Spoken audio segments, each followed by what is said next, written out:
Yo quiero comenzar esta mañana haciendo una pregunta. ¿Conoce usted alguna iglesia perfecta? No. ¿Habrá alguna iglesia perfecta sobre la faz de la tierra? No. Y cuando yo hablo de iglesia, pues en este caso sí podríamos y tener que decir que hablamos de congregaciones. Independientemente del rótulo que tengamos o del nombre que nos hayamos forjado, pero tenemos que pensar en congregaciones, en iglesias. De hecho, la respuesta es esa: no existe una iglesia perfecta. Partiendo de una premisa que es universal, y es que quienes conformamos las iglesias somos seres humanos. Y los seres humanos somos imperfectos. Fallamos. Por más deseos que tengamos de ser lo mejor cada día, siempre seremos imperfectos. Por eso no existe tal iglesia perfecta. Por eso los que buscan esa iglesia perfecta se decepcionan cada vez más. Los que van buscando de iglesia en iglesia, buscando perfección, cada vez se van a defraudar más, porque no la van a encontrar. Va a haber un momento en el que sí va a existir una iglesia perfecta, pero eso será ya cuando estemos en la presencia del Señor. Cuando seamos transformados y nuestros cuerpos mortales sean revestidos de eternidad y de inmortalidad, entonces sí podemos decir que esta iglesia es perfecta porque está en la presencia del Señor. Dado esta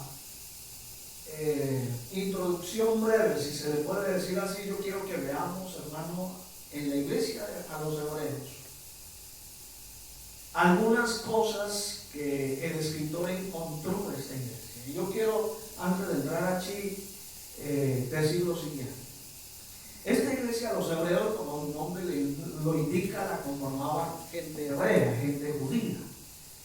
Recuerde que la iglesia nace en el día de Pentecostés. Y la gran mayoría de quienes estuvieron allí en aquel evento eran judíos. La gran mayoría, es decir, que la iglesia primitiva, la iglesia del Señor, nació con judíos. Y fue una iglesia que creció, según los historiadores, en espacio de 2 años. La iglesia de Jerusalén llegó a tener más de 20,000 personas. Y la iglesia judía iba creciendo. Alabado sea el Señor. Me llama la atención, hermano, que siendo la iglesia que comenzó bajo el fuego del Espíritu Santo, que fue, digamos, que el comienzo del diseño de Dios para la iglesia, transcurridos pocos años, el escritor a esa iglesia de judíos, a esa iglesia de hebreos, el escritor les hace algunas censuras. Y vamos a verlos a la luz de la epístola. Y vamos a ver si nos identificamos nosotros, si la iglesia de hoy está lejos de parecerse a la iglesia de los hebreos o estamos bien cerca de parecernos a ella en esa idea. Alabado sea el Señor.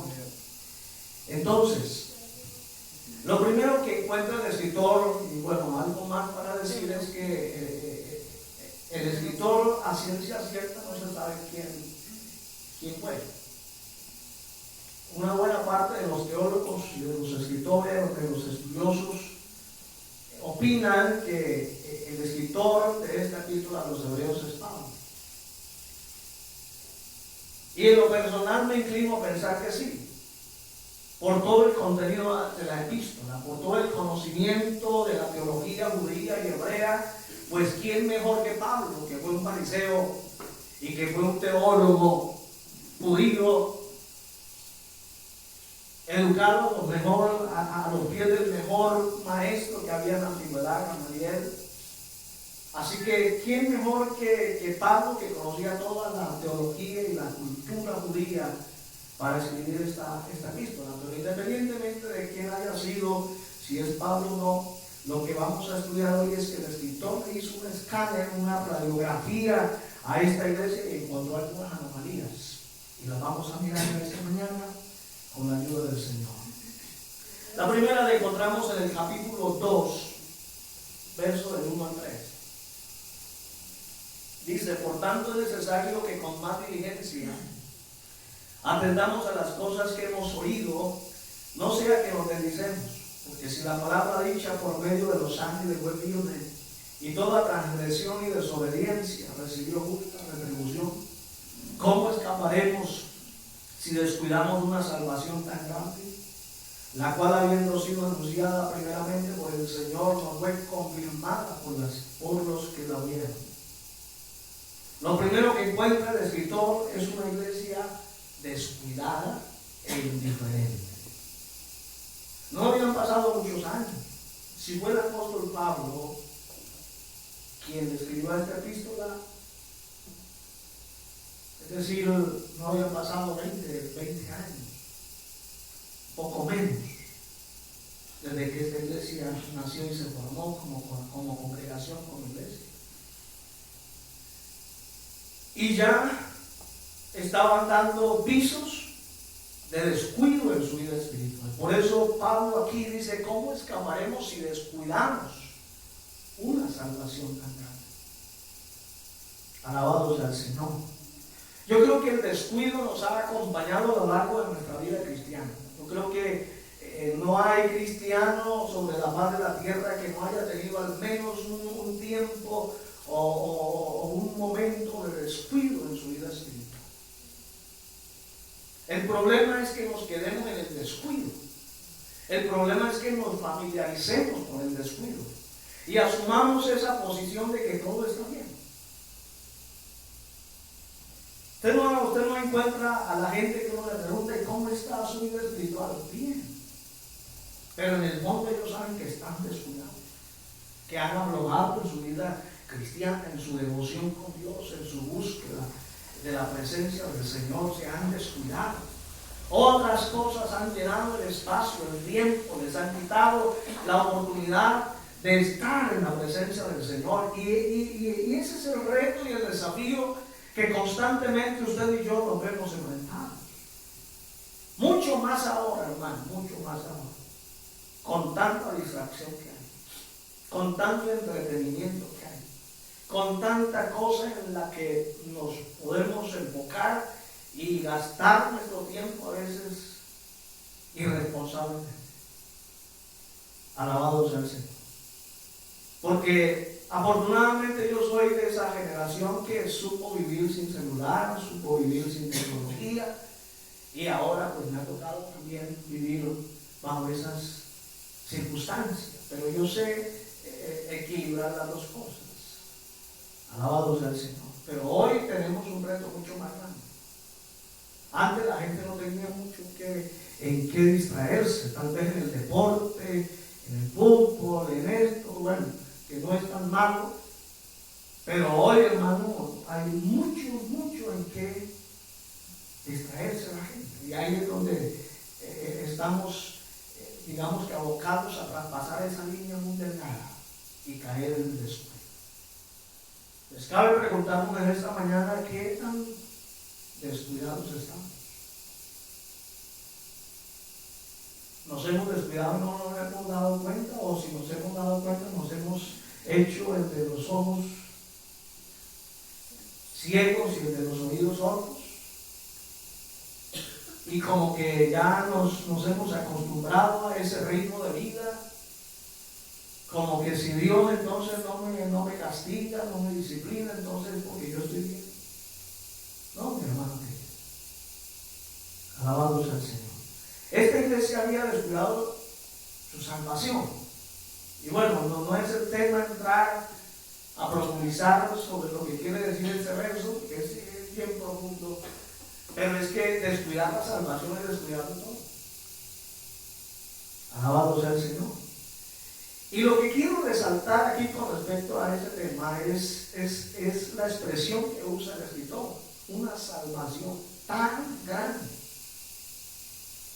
que si tan solo entendiéramos, hermanos, lo que le costó al Señor comprar nuestra salvación, si tan solo pudiéramos entender eso, costo, el precio que le costó, le representó al Señor para que usted y yo hoy disfrutáramos de la salvación. Si tan solo lo entendiéramos, hermano, y fuéramos conscientes de ello, sería suficiente para que cada vez que llegue el descuido, como que trastabillamos ahí un momentico, inmediatamente tomamos carta en el asunto, tomamos la dirección correcta. Pero el problema, hermano, que existe y ha existido en la iglesia es que la gente se acomoda. La gente cae en el descuido y deja que el descuido lo gobierne y se vuelven insensibles. Y por eso es que cada vez gozan menos su vida cristiana. Por eso es que cada vez que vienen a la iglesia no se gozan. Cada vez que vienen o tienen la oportunidad de estar en la presencia del Señor, se sienten huecos, se sienten vacíos. Y entonces buscamos el culpable. ¿Quién será el de la culpa acá?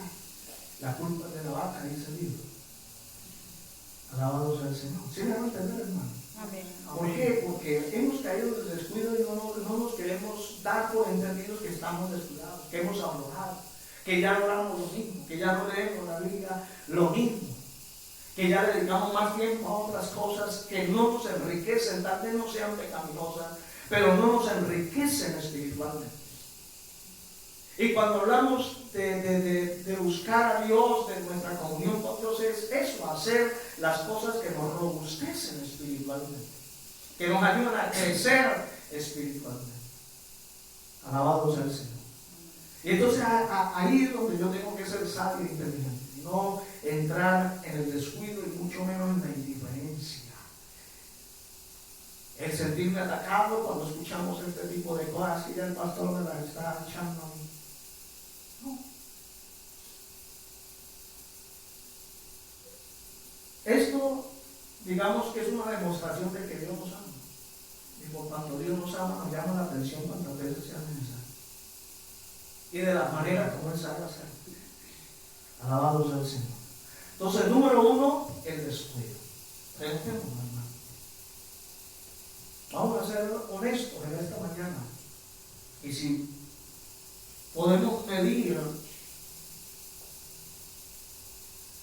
hasta qué punto nosotros nos hemos descuidado. Pero no es decir, sí, pastor, yo estoy descuidado, estoy descuidando aquello o lo otro, sino tomar carta en el asunto. Finalmente, la tarea es individual. ¿Me hago entender, hermano? Nosotros los pastores tenemos nuestras propias luchas y tenemos que también enfrentar ante el descuido, la indiferencia. A veces como que esas cosas son realidades en todos.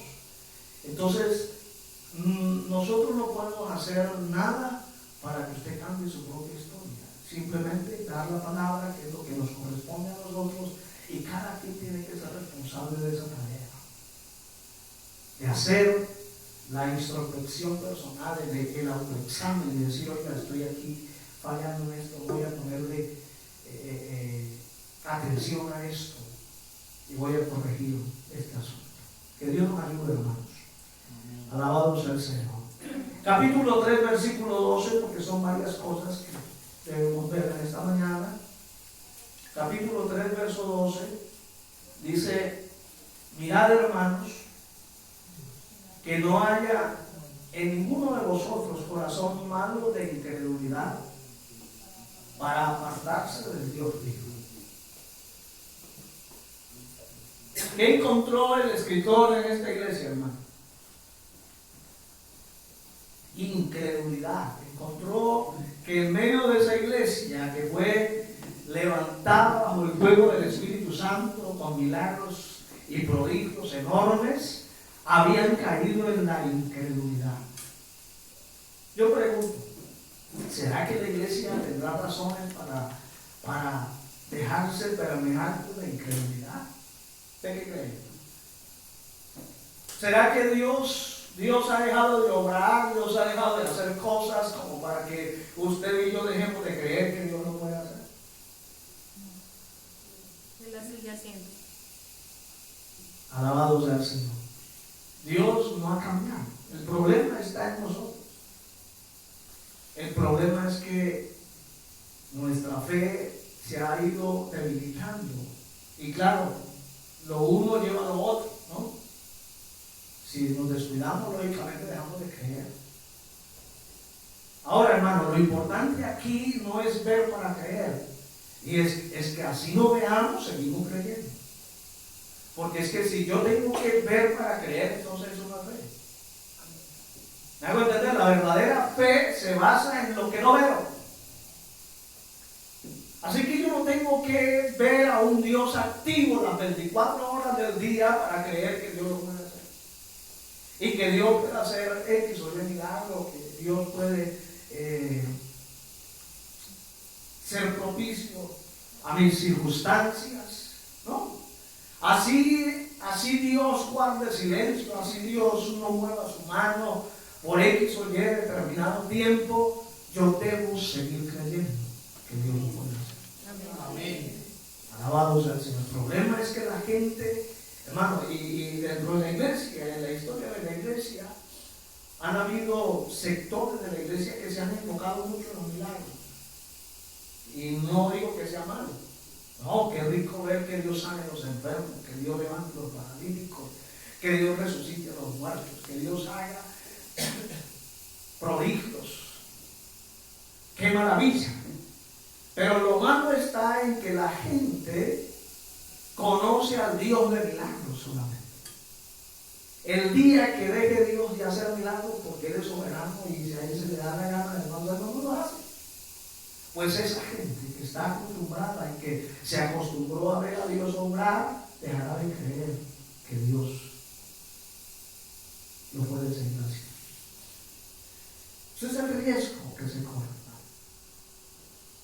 Alabado sea el Señor. Por eso a Dios hay que conocerlo en toda su dimensión, no solamente desde el lado de los milagros, sino del lado de su soberanía, de que Dios es el que determina cómo, cuándo y dónde lo hace y con quién lo hace. Amén. Y aunque a mí no me agrade lo que Dios haga, sencillo, tengo que aceptarlo porque es Dios el que lo hace. ¿Sí me hago entender, hermano? Amén.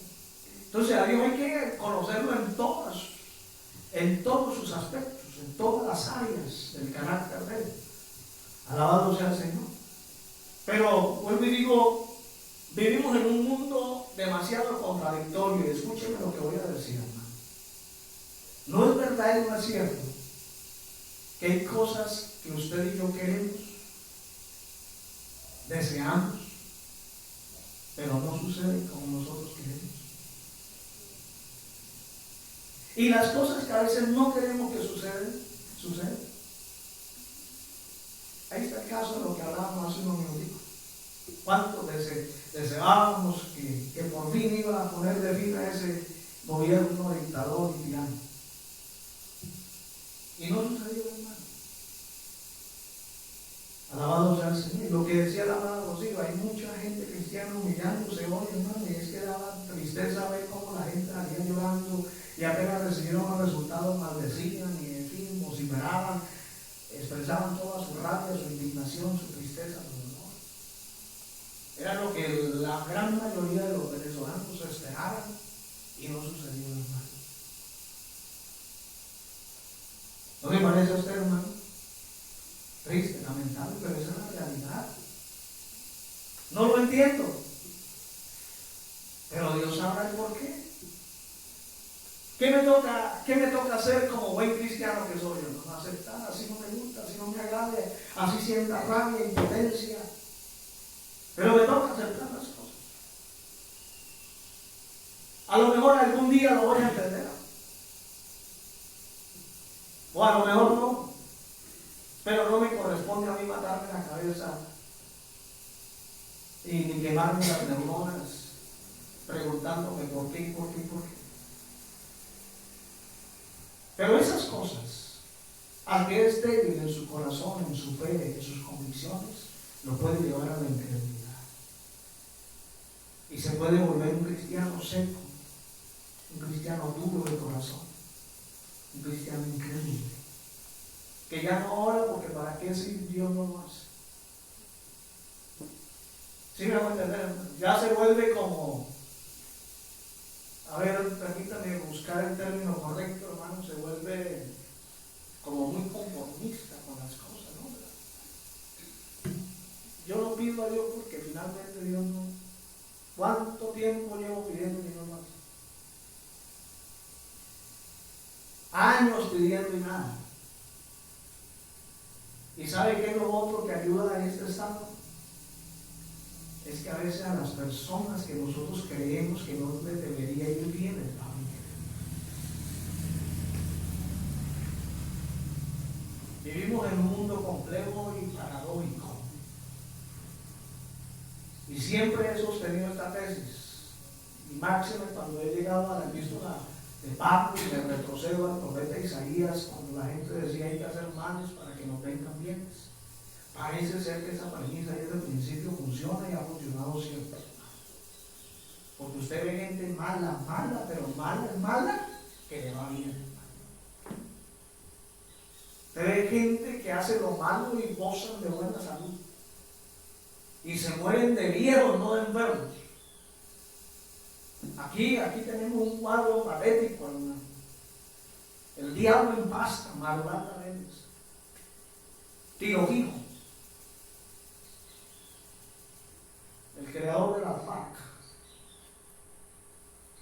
murió de viejo, murió de un paro cardíaco. Imagínense.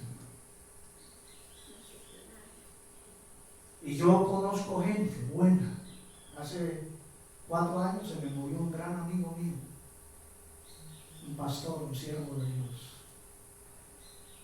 a quien sigo extrañando.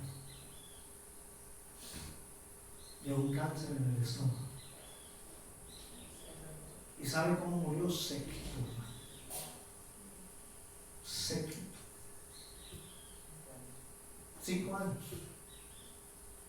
Y uno dice, ¿por qué? Gente mala y perversa, sanguinaria, mueren y gozan de buena salud, y gente que se ha dedicado a hacer el bien, a predicar la palabra, a servir a Dios, mueren de una manera a veces triste y lamentable. Esa es la realidad, hermano.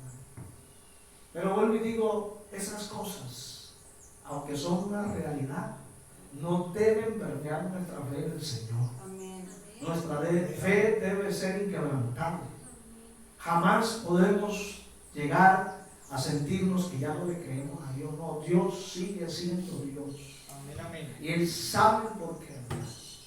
Vuelvo y digo, aunque no lo entendamos, aunque me muera sin entenderlo, pero lo importante es seguir creyendo que Dios es Dios. Amén. Amén. Amén. La incredulidad. Vamos al 3, capítulo 5, versículo 13.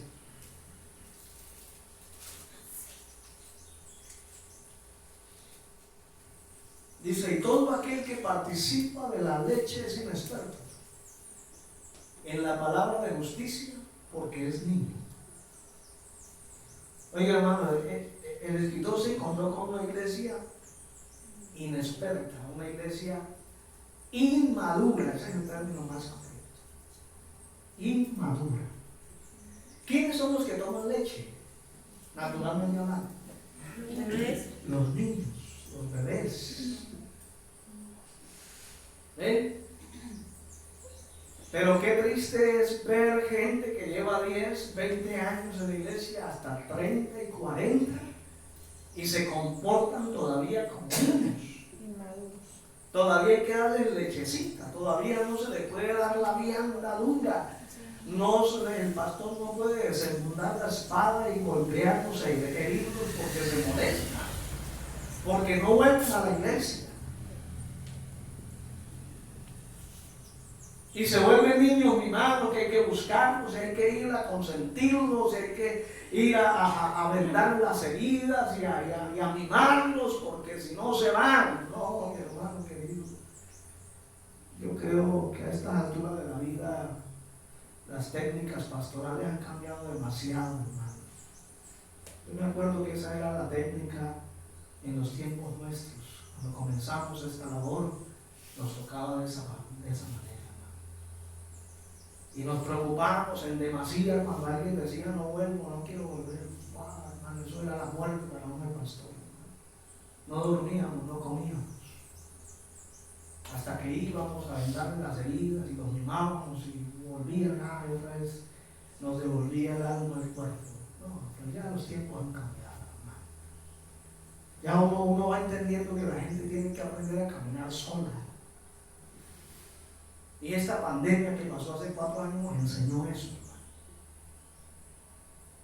Siempre en mis reflexiones, algunas veces lo dije, lo expresé, ¿cómo será cuando la iglesia no nos podamos reunir como iglesia? ¿Qué pasará con la gente? ¿Qué pasará con el cristiano? ¿Será capaz de sobrevivir de ese embate? Y la pandemia nos lo demostró, hermano. La pandemia nos lo demostró. Muchos sumergieron en esta pandemia. Se murieron espiritual. Se acabaron de morir porque ya estaban medio muertos en la iglesia. Se acabaron de morir. Yo le escuchaba a un pastor decir con tristeza, yo tenía una iglesia de 200 personas y después de pandemia regresaron tan solo 20. La mayoría. Oiga, qué cosa tan tremenda. Una cosa horrible. Pero eso demuestra la inmadurez de la gente. Alabado sea el Señor. Lo que nos demanda el Señor y lo que nos demanda la vida en la que estamos y en las circunstancias en las que estamos es que usted y yo seamos gente madura, gente consistente, gente fuerte, gente que sea capaz de dar la pelea pero salir victorioso. Amén, hermano. No dejarse permear por cualquier circunstancia de la vida, porque dijeron, porque no dijeron, porque aquí, porque allá, lo otro. No, mi hermano querido.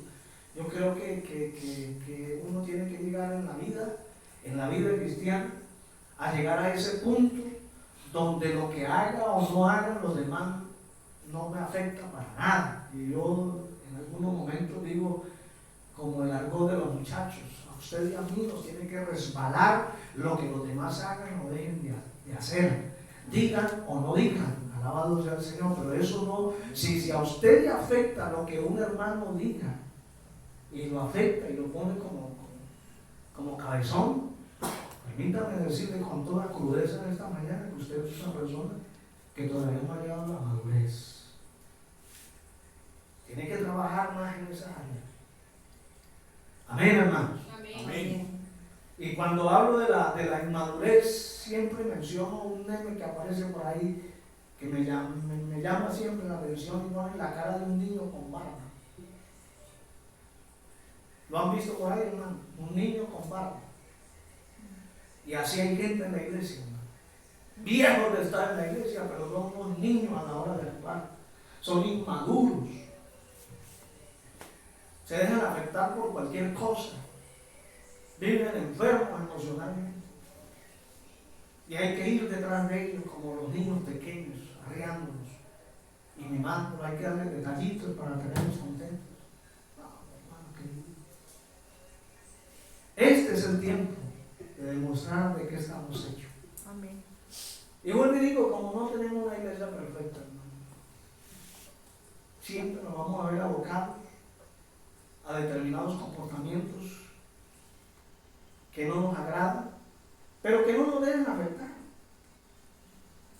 No nos deben afectar en nuestra dinámica en la vida cristiana.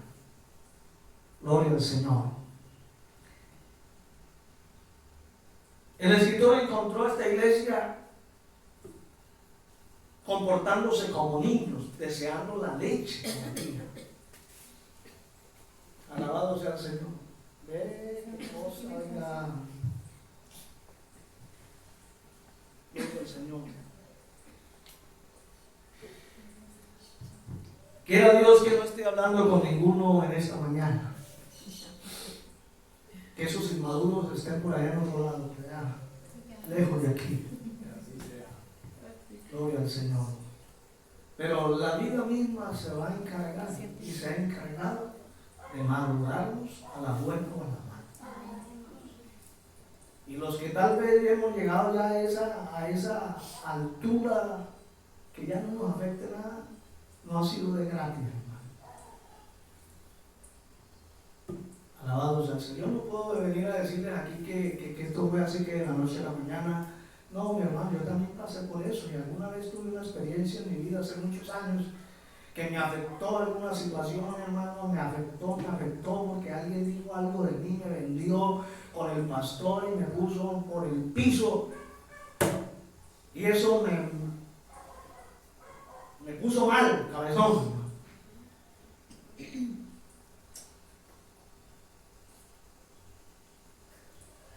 Y un día dije, bueno, pues yo qué hago sufriendo y el otro riendo, regando.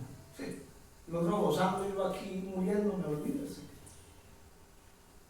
Y al poco tiempo pasó una situación con alguien de la iglesia que también quiso como afectarme y al final hice la reflexión, a mí qué me importa lo que X o Y haga. A la final ellos tienen que darle cuenta a Dios por su pecado, por lo que hicieron, porque eso me va a afectar a mí.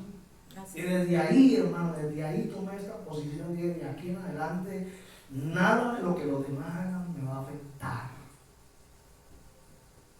Sí, claro, uno se escandaliza y uy, ¿cómo así? Pero no tiene por qué afectarlo espiritualmente. Quien quiera que sea, y por eso he visto a grandes cometer cosas terribles, pero que no han afectado mis convicciones cristianas, porque he aprendido en quién hemos creído. Amén. Amén, amén. Y es lo que nos corresponde a usted y a mí, determinar y ser firmes en quién hemos creído. Entonces, hermano, lo que los demás hagan, digan, dejen de hacerlo. Problema es, usted siga adelante, haga lo que le corresponde a usted hacer. Y no se amargue la vida y deje vivir a los demás también. Amén, hermanos. Amén. Alabado sea el Señor para siempre. Entonces, una iglesia madura. En el capítulo 10, versículo 25, que es muy conocido, hermano. ¿Quién no conoce el versículo? Ahora sí, No dejando de congregar, pues como algunos tienen por costumbre. ¿Sí? Sino exhortando y tanto más cuando veis que aquel día se acerca. Pues el escritor encontró que había gente que con el paso del tiempo se habían dejado de congregar. Y si eso pasó hace 2000 años atrás, ¿qué diremos nosotros a esta altura de la vida? Cuando la tecnología está a la mano, cuando hoy fácilmente usted se puede quedar en el sofá, en su cama, pum, el televisor y encuentra una gama de predicadores a esta hora predicando. Cultos en vivo, iglesias con orquestas, con sinfonías, parecen ángeles cantando. Usted dice, uy, qué maravilla. Prefiero quedarme aquí sentadito, acostado, pum, bien, y no se congrega. Alabado sea el Señor. Y aunque para algunos les parezca como no muy grave no congregarnos, el no tener una iglesia a donde ir, ya de manera muy virtual, muy superficial, llevan su vida cristiana, yo quiero decirles lo siguiente, hermano, y es que la iglesia o el lugar donde nos congregamos es importante y determinante en la vida cristiana, tanto suya como mía. Yo necesito sentir el calor de los hermanos. Yo necesito sentir el cariño de los hermanos. Y no hay cosa más hermosa que congregarnos para adorar juntos a Dios. No es igual usted en la casa levantar las manos y bueno, adorar y hacer todo el protocolo, la ceremonia que está rindiéndole culto a Dios, no es igual a como lo hacemos en la iglesia. Alabado sea el Señor. Y si vamos a la Biblia, hermanos, los primitivos cristianos se reunían en las casas. que no había templo. Luego diseñaron las sinagogas que allí se reunían. Así que es un principio bíblico el reunirnos, el tener un lugar a donde reunirnos. No que adoremos el lugar, no, porque este santuario, este lugar no lo podemos adorar. Pero sí es un lugar muy especial para nosotros. Porque como pueblo de Dios nos reunimos para adorar al Señor. Y no es lo mismo, escúcheme bien, hermano, no es lo mismo quedarnos en casa escuchando a cualquier predicador que no es mi pastor, a venir a escuchar al que es el pastor físicamente de la iglesia. Amén. ¿Sabe por qué? Porque ese pastor ha doblado sus rodillas. Ese pastor ha orado a Dios y ha pagado un precio a la hora de preparar el mensaje para bendecirlo a usted. Entonces no es lo mismo, hermano. No es lo mismo. Dios sabe la necesidad de cada iglesia y de cada uno. Y por eso es que Dios a veces ministra a unos y otro domingo ministra a otros, porque Dios sabe la necesidad. Alabado sea el Señor. Entonces, sí es muy importante el congregarnos. Y eso hace parte de la dinámica cristiana. Cuando una persona deja de congregarse, lógicamente es mucho más fácil que caiga en el descuido. Y luego para pararse del descuido cuesta, Mucho. cuesta mucho. Eso es como cuando alguien se fractura un brazo y pasa por todo el proceso, le cuesta volverlo otra vez a ejercitar de la misma forma. Y en muchos casos no le queda igual y no puede hacer lo mismo que antes. Así que lo mejor que usted y yo podemos hacer es detectar el descuido y parar y ponerle carta en el asunto. En este caso, hermanos, si como que ya nos sentimos venir a la iglesia, que pereza, que esto, que lo otro, que aquí, que allá, hay que cortar con eso en el nombre del Señor, hermano. Ya sea. Amén. Finalmente usted no viene ni por el pastor ni por nadie, usted viene porque aquí está el Señor. Amén. Amén. Usted quiere rendirle culto público al Señor. Amén. Amén, hermano. Porque el hecho de yo venir aquí, yo veo a este hermano que está pasando por una situación terrible y ahí lo veo. Y eso me reta a mí. Oiga, yo no estoy pasando por lo que ese hermano pasa, sin embargo está feliz y contento cantando, y yo que no paso por lo mismo, no tengo las mismas pruebas ni la misma lucha, y sin embargo sí, no quiero volver, estoy desanimado, estoy desalentado, estoy esto, lo otro, aquí y allá. Ustedes se dan cuenta que sí es necesario venir a la iglesia. No nos dejemos permear por la mentira que hoy se prolifera. Alabado sea el Señor. De que ya no es necesario congregar. Puede que en algún momento de la historia los templos ya no se puedan abrir, eso solo Dios lo sabrá. Pero si así fuera, hermanos, ya es otra circunstancia, otra realidad que nos toca asumir. Pero mientras podamos reunirnos, vamos a hacerlo con la ayuda del Señor. Amén. Amén, hermanos. Amén, amén. Vale. 12:12. Por lo cual levantad las manos caídas y las rodillas paralizadas. Mi hermano, si usted se da cuenta, esto es una consecuencia de otra cosa. El descuido lleva a la incredulidad lleva a la inmadurez, la inmadurez lleva a pensar que ya no necesito congregarme. Lógicamente el descuido con el no venir a la iglesia pues me va enfriando y me va convirtiendo en un cristiano paralítico,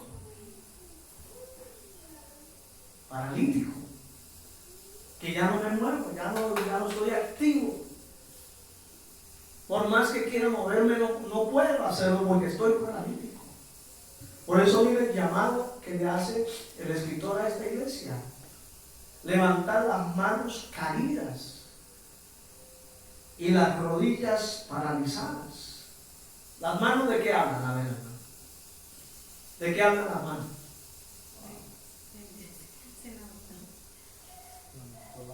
¿De qué hablan las manos? ¿Qué hacemos con las manos?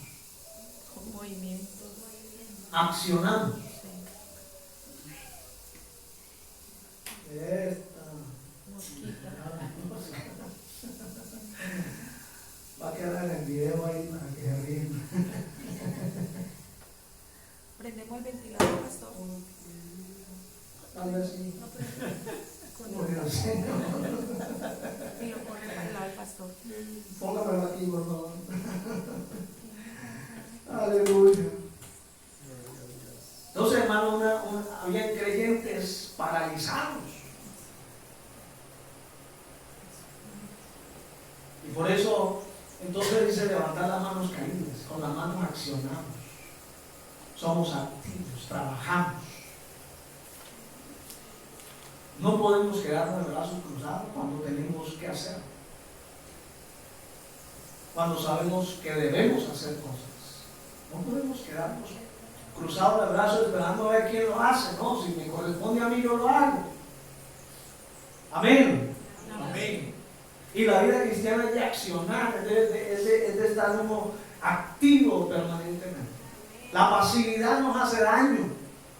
Usted se da cuenta que cuando una persona no trabaja, solo come y duerme, se va engordando, se va enfermando.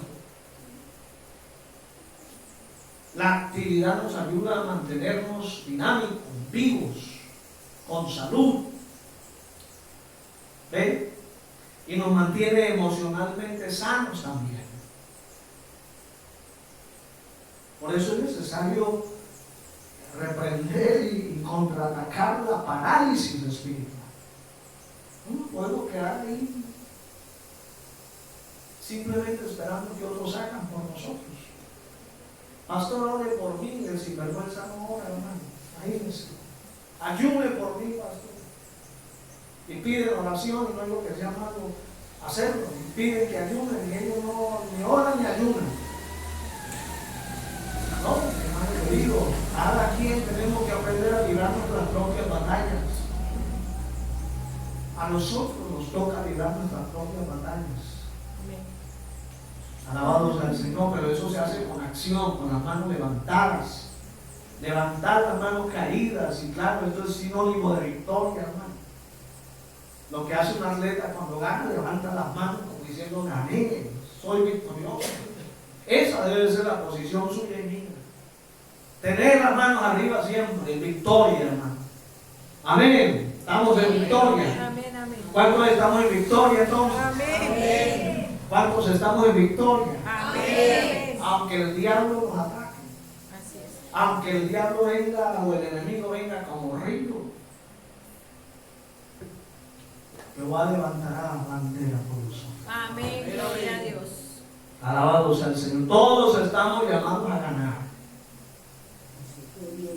Amén. A ganar siempre. Y luego dice, y las rodillas paralizadas. ¿De qué nos hablan las rodillas? ¿Está claro, hermano? ¿De qué nos hablan las rodillas? ¿Ah? No, de nuestra comunión con Dios, de nuestra oración, de nuestra intercesión diaria.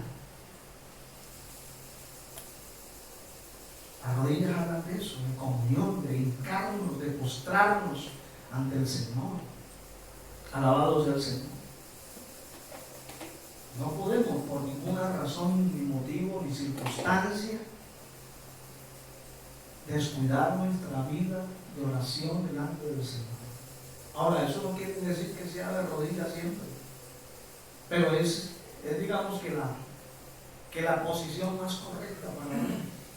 Puede que algunos no lo puedan hacer, pero digamos que es como la posición que nos indica el que estamos postrados delante del Señor. Y lo que quiere llamar la atención aquí el escritor es eso, que le pongamos ya punto final a ese descuido en nuestra vida cristiana, en nuestra comunión con el Señor. Entonces vamos a desparalizar nuestras rodillas, porque ni arrodillarnos podemos en muchos casos. Como que ya no sentimos ni ganas de arrodillarnos ni de orar, pero ¿para qué oro si Dios no hace nada? ¿Para qué oro si las cosas siguen de la misma forma? ¿Para qué oro si mi matrimonio ya está acabado? ¿Para qué oro si la economía está cada vez más difícil? ¿Para qué oro? Yo he conocido gente, hermano, y de pronto humanamente también a veces va pensando. Pero ¿de qué nos sirve orar si las cosas no cambian? Y aquí volvemos al punto de Venezuela. ¿Cuántos clamaron, oraron y ayunaron porque esto cambiara? No pasó nada, hermano. Hasta este momento todo sigue lo mismo.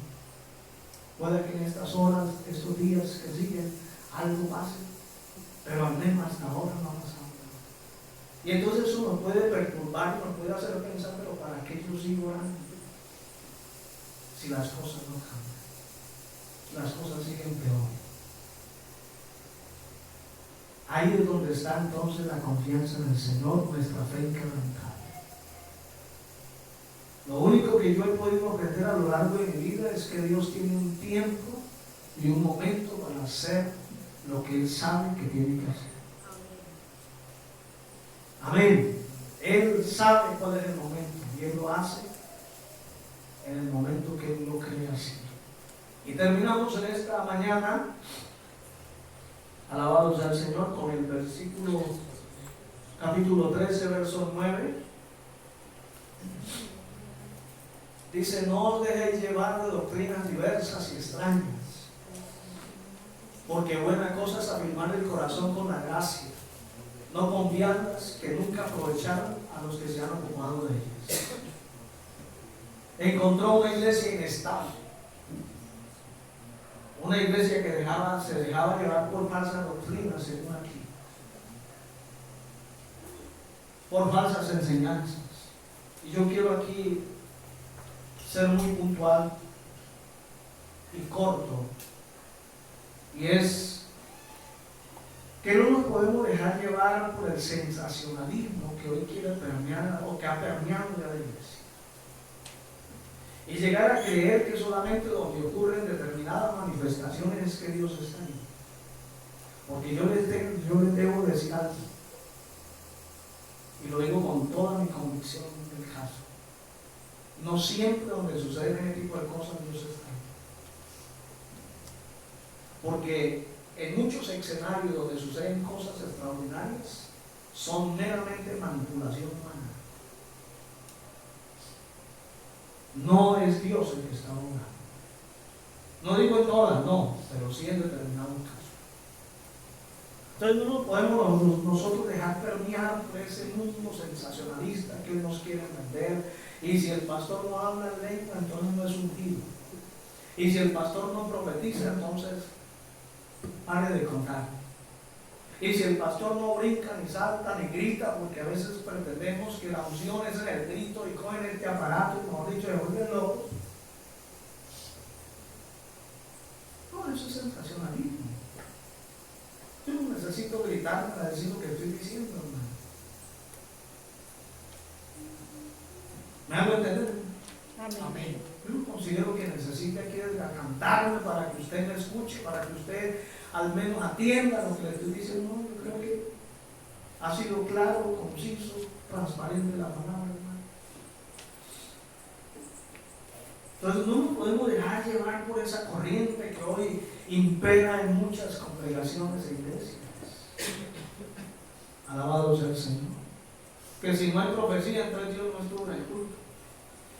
Que si nadie danzó, entonces el Espíritu Santo no está ahí. No, mi hermano querido, a esta altura de la vida, hermano, ya hemos visto tantas cosas que ya he aprendido que el diablo se viste de cordero también y de oveja. Alabado sea el Señor. Entonces, esta iglesia estaba pecando porque se estaba dejando llevar por falsas doctrinas. Creo que de esto se ha hablado bastante, hermano. Gracias a Dios tenemos una buena palabra. Amén. Alabado sea el Señor, y por eso es tan grato que en una congregación haya enseñanza. Por eso Pablo le exhorta a Timoteo y dice: cumple tu ministerio, enseña la palabra. ¿Sí? Enseña la palabra. Porque es que esa es la enseñanza donde la gente se enriquece, recibe conocimiento, recibe doctrina. Amén. Y eso le va a ayudar a no dejarse arrastrarse por cualquier doctrina que aparezca por ahí. Es que Dios me mostró y todo el mundo Dios le muestra. Y es que Dios me reveló. Y ese es el estribillo que usan mucho. Entonces, uy, Dios, no, hay que aceptarlo. Ya la revelación está aquí. Cuando usted escuche un predicador, cualquiera que sea, es que Dios me reveló, pongan una X inmediatamente así. Grande, hermano. No sirve, hermano. Porque ya la revelación está aquí. Dios no va a revelar nada de lo que está escrito aquí. Ya todo lo que Dios quiso y quiere y ha querido que la gente entienda, y más nosotros en la iglesia, está aquí en las Escrituras. Está en la fuente de la revelación de Dios. Pero yo no puedo pretender ir a una iglesia esperando a ver que el profeta me va a decir, a ver si el pastor de pronto se le enciende el bombillo y le dice, mi siervo, usted que está allá, así. No. Esa es la modalidad de hoy, hermano. Y vuelvo y digo, yo no tengo ese don. Y gracias a Dios que no lo tengo.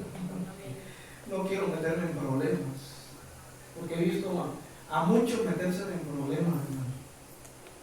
Porque en el supuesto de que Dios es que está hablando, se cometen unas equivocaciones crasas, como uno en particular se le acercó a una mujer que ya estaba casada pero separada, y le profetizó que entonces que ya ahora sí Dios le tenía a su esposo, su marido, que tranquila, que esperara. Mi hermano querido, y así por ese modo operando y suceden unos desafíos que vuelvo y digo, gracias a Dios no tengo ese don, hermano, porque no quiero meterme en problemas con el Señor. Entonces, mi hermano, hoy vivimos en un tiempo demasiado peligroso, en este orden de ideas, demasiado peligroso, que tenemos nosotros que enfocarnos en lo que queremos, y es en la palabra. En la palabra. Si usted y yo estamos en una iglesia donde nos enseñan la palabra, ¿qué necesidad tengo yo de buscar otra? Me voy a quedar ahí porque ahí es donde me alimentan, donde me estoy desarrollando espiritualmente, estoy creciendo en mi conocimiento. Si mi deseo es que me hablen cada vez que voy al culto, pues este es el lugar equivocado. Porque para todo hay iglesia, hermano. Usted quiere que le profeticen, hay iglesias que le van a profetizar. Si usted quiere iglesias que lo manipulen emocionalmente, hay un montón de predicadores que son unos manipuladores emocionalmente y lo hacen llorar a usted sin querer. Usted sale berreando del culto, hermano, porque son manipuladores. Y no es el Espíritu Santo, es la manipulación. Amén. Si usted quiere, ver milagros también. Usted quiere ver que los demonios vomitan, hombre, hay iglesias para eso. ¿Qué estamos buscando nosotros? Yo en lo personal me quedo donde siempre me he quedado. Me gusta más que cualquier otra cosa oír buena palabra. Y por eso escucho a quienes saben más que yo, para yo poder seguir aprendiendo. Y lo que Dios me ha dado lo transmito y lo comparto para que otros crezcan. Mis hermanos, que Dios nos ayude. Ese fue el diagnóstico que dio el escritor a esta epístola.